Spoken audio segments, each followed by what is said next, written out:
तूने जो मुझसे वादे किए थे उसका क्या? मैं उन वादों को पूरा नहीं कर सकता हूँ, सॉरी, तुम मुझे भूल जाओ। मैंने तुम्हारे लिए अपने पूरे घर से लड़ाई कर ली थी और तुम मुझे छोड़कर जा रहे हो।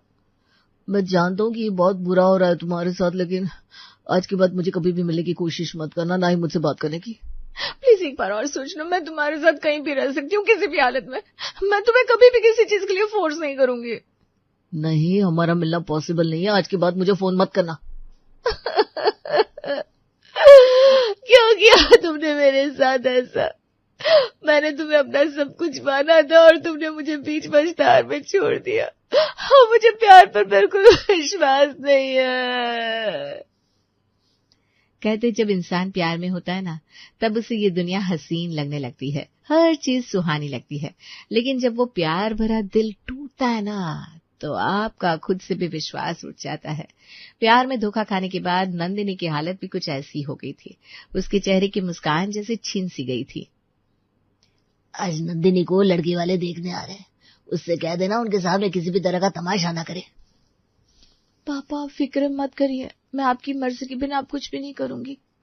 यही बात तुमने हमारी पहले मान ली होती तो आज इस हालत में ना होती। अब छोड़िए ना जी, जो हो गया सो हो गया। अब नंदिनी कह रही है ना कि वो हमारी बात मानेगी। यही होता है जो लड़कियां माता पिता के खिलाफ जाती है, उनका दिल इसी तरह टूटता है। देखो अब कैसी हालत कर दी इसने अपनी, ना चेहरे पर कोई रौनक है, ना ही होठों पर मुस्कान। ऐसा लग रहा है घर में कोई मर गया है। अरे मैं उसे समझा दूंगी, आज रिश्ता होकर ही रहेगा, आप चिंता मत कीजिए। उस एक लड़की की वजह से इतने सालों तक इसने हमसे लड़ाई की, हमसे बगावत की, देखो आखिर क्या हुआ, उसने इसे ही छोड़ दिया। अरे अब बच्ची समझ गई, आप क्यों उसके जख्मों पर नमक छिड़क रहे हो, जाने दो ना। नंदिनी के माता पिता भी उसके प्यार के हमेशा से खिलाफ थे, लेकिन उसने फिर भी उस रिश्ते को कायम रखा था। लेकिन अब ना तो वो प्यार रहा था और उसके साथ नंदिनी ने अपने माता पिता का विश्वास भी खो दिया था। उसकी जिंदगी में अब ऐसा कोई नहीं था जो उसे गले से लगाकर उसका हाल पूछे। आइए आइए बैठिए, आपको घर ढूंढने में कोई तकलीफ तो नहीं हुई? अरे नहीं, बिल्कुल नहीं, आपकी दुकान इतनी फेमस है, सबने बता दिया आपका घर कहाँ है। बातें तो होती रहेगी, पहले कुछ चाय नाश्ता कर लीजिए। एक काम कीजिए, आप नंदिनी को ही बुला लीजिए, वो चाय भी लेकर आ जाएगी तो हम उससे बातें भी कर लेंगे। जी अभी बुलाती हूँ। देखो नंदिनी, इस बार कोई भी गड़बड़ नहीं होनी चाहिए। तुम्हारे पापा को इस रिश्ते से बड़ी उम्मीदें हैं। और ये अपनी सूरत को सुधारो, ऐसा नहीं लगना चाहिए कि हम तुम्हें किसी बात के लिए फोर्स कर रहे हैं। नंदिनी का दिल दर्द से भरा हुआ था, लेकिन इस बार उसने अपने माता पिता के लिए पूरे मन से इस शादी के लिए हामी भर दी थी और वो उसके लिए कोशिश भी कर रही थी। लेकिन शायद ईश्वर ने भी उसके लिए कुछ अच्छा ही सोच रखा था, क्योंकि कुणाल से मिलने के बाद उसे एहसास हुआ कि ये रिश्ता उसके लिए एक नई शुरुआत बन सकता है।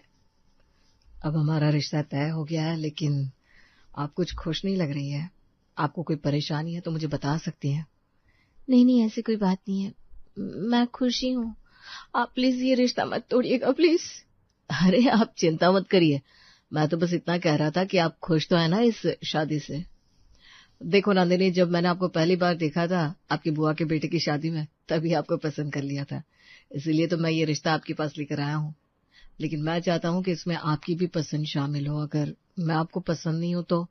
कुणाल, मैं हाँ, मुझे अगर तुम्हें अभी नहीं बताना तो कोई बात नहीं है, जब तुम कंफर्टेबल हो तो बता देना, कोई जल्दी नहीं है। अब तो पूरी उम्र है हमारे पास साथ रहने के लिए। नंदिनी का जो दिल टूटा था उसका मरहम बनकर कुणाल उसकी जिंदगी में आया था। नंदिनी के अंदर जितना भी दर्द आज तक पनप रहा था, कुणाल उसे धीरे धीरे भरता जा रहा था। कुणाल ने शादी के बाद नंदिनी को न सिर्फ एक पति लेकिन एक दोस्त की तरह संभाला था। हे भगवान, मुझे उठने में इतनी देर कैसे होगी? मैं इतनी देर कैसे सोती रहेगी? माँ जी क्या सोचेंगे मेरे बारे में? गुड मॉर्निंग, ये लो तुम्हारी मॉर्निंग चाय। कुणाल, आप चाय लेकर क्यों आए हैं? आप मुझे उठाते थे, सुबह 8 बज रहे हैं। अरे कोई बात नहीं, कल रात तुम थक गई थी तो मैंने सबकी चाय बना दी है और यही कहा कि तुमने बनाई है और तुम अभी नहाने गई हो। सॉरी, वो पता नहीं मेरी आंख कैसे लग गई। तुम सोते हुए इतनी प्यारी लगती हो। अरे क्यों इतनी चिंता करती हो? आपकी जगह कोई और पति होता तो मुझे 4 बातें सुना चुका होता अभी तक, लेकिन आपने तो मेरे हिस्से का काम भी कर दिया और मुझे डांट भी नहीं रहे। अरे इकलौती बीवी है मेरी, वो भी इतनी सुंदर, इतनी प्यारी, उसे डांट कैसे सकता हूँ मैं? कुणाल, कितना ख्याल रखते हैं मेरा, कितना कुछ करते हैं मेरे लिए। आज तक उन्होंने कभी मुझसे कुछ मांगा नहीं, कोई सवाल नहीं किया। मैं बहुत खुशकिस्मत हूँ जो कुणाल मेरे पति हैं। चलो मैडम, चाय पीकर तैयार हो जाओ। जी। कुणाल के प्यार और देखभाल की वजह से नंदिनी अपने गम को, दर्द को सब भूल गई थी। उसकी जिंदगी में बहार ने एक बार फिर से दस्तक दी थी और इस बार वो भी सब कुछ खुले दिल से अपनाने को तैयार थी। भाभी, कल कुणाल भाई का जन्मदिन है, आपने कुछ सोचा है क्या? मैंने इस बार सोचा है कि मैं उन्हें एक सरप्राइज दूंगी। उनके लिए अपने हाथों से केक बनाऊंगी और हमारा कमरा भी फूलों से सजाऊंगी। वाह बहू, ये देखकर तो कुणाल बहुत खुश हो जाएगा। हाँ भाभी, हम में से कोई भी उन्हें कुछ भी नहीं बताएगा। हाँ, जब वो रात को घर आए ना, तब हम लाइट बंद कर देंगे और फिर उन्हें सरप्राइज देंगे। ठीक है भाभी। कुणाल अगले दिन खुश था क्योंकि उसका जन्मदिन था, लेकिन सबने ऐसा दिखाया जैसे किसी को कुछ याद ही नहीं है। सब लोग अपने अपने कामों में लगे हुए थे। आज तुम कुछ स्पेशल बना रही हो क्या? स्पेशल क्यों बनाऊंगी? आज कुछ है क्या? नहीं, कुछ है तो नहीं, लेकिन फिर भी तुम सोचो शायद तुम्हें कुछ याद आ जाए। ओहो, क्या है आज? मुझे तो कुछ भी याद नहीं आ रहा। अरे भाभी, आप इतना बड़ा दिन कैसे भूल सकती हो?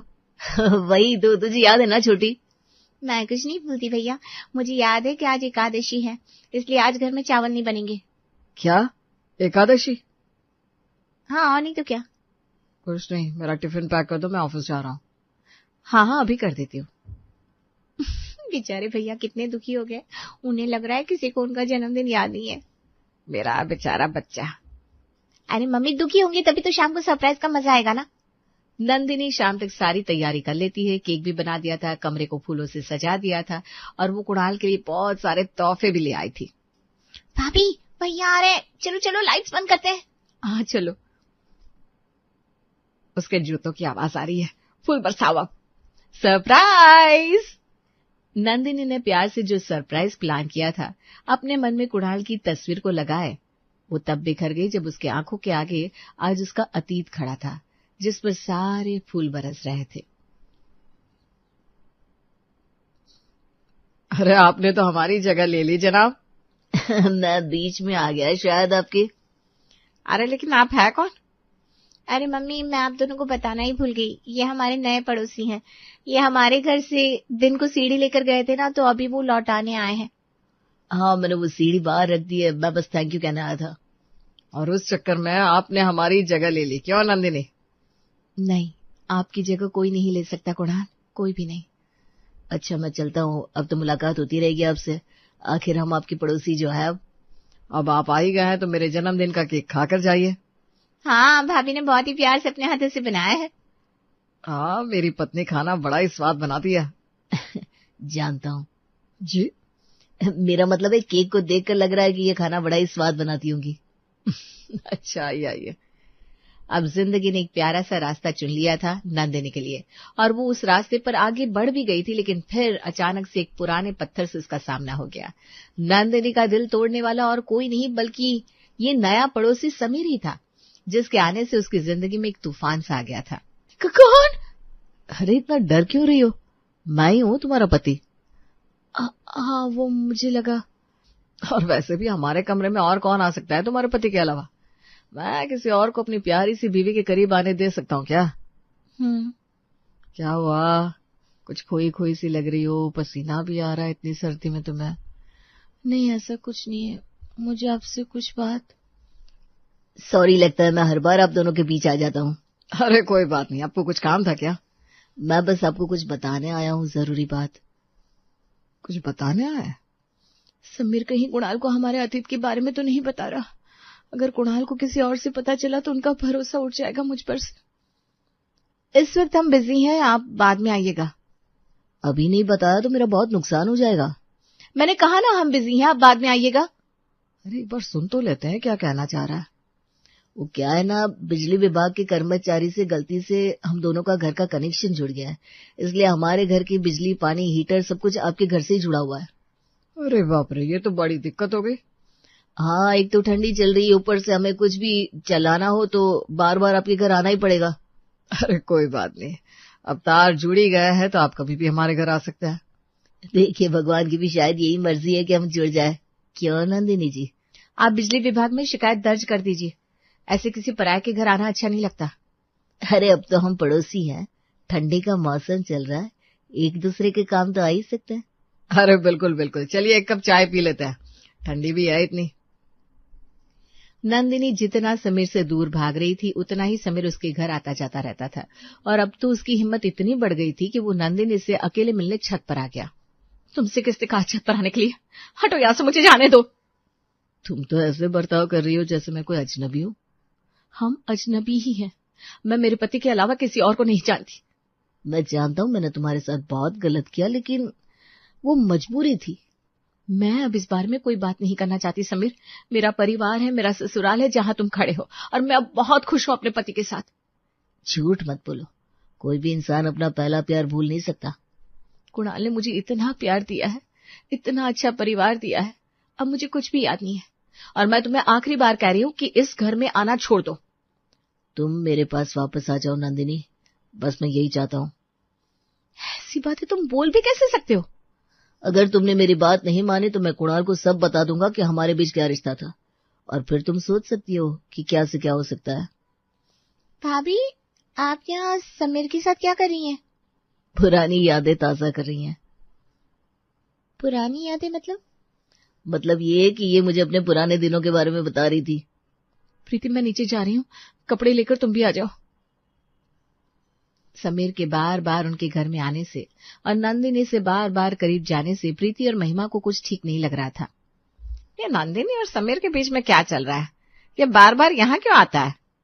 पता नहीं मम्मी, ठंड का बहाना करके आ जाता है। कभी कहता है हीटर जलाना है, कभी गर्म पानी की मोटर चलानी है, कभी कुछ कभी कुछ।